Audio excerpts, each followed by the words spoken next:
嗱，而家告示下呢個依家唔可以抌咧，因為有可能後邊個泥就會變成咁脆嘅。然後咧，我哋就而家啲呢個啦，啲咁解，因為呢個溶解性好強。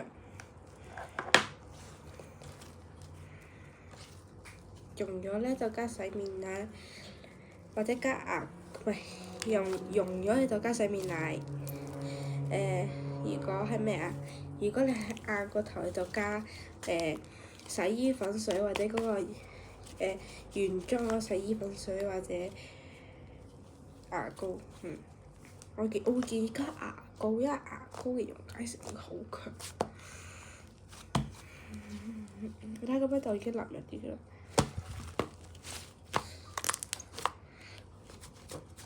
再加啲，哇！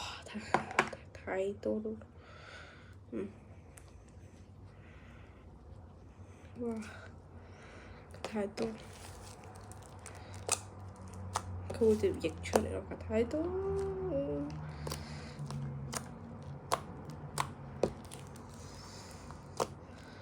咁你手嘅狀況就知道加咗幾多。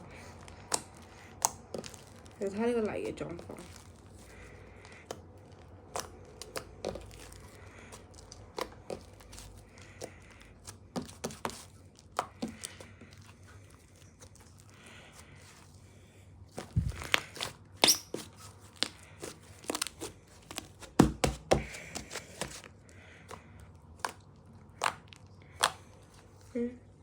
咁我哋嘅布丁泥就成功完成。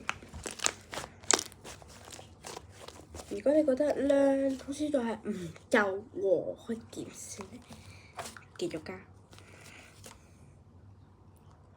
冇晒啊！繼續整咯，冇計㗎。我見你咁樣擺咗落嚟先，然後咁樣轉到成個盤咁樣，就還好啲。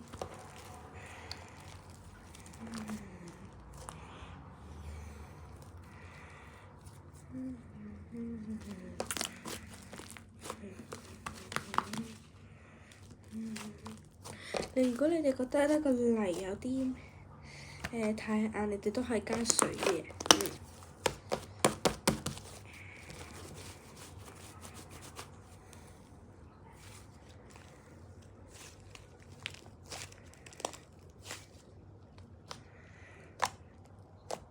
好，下一集再同你哋玩。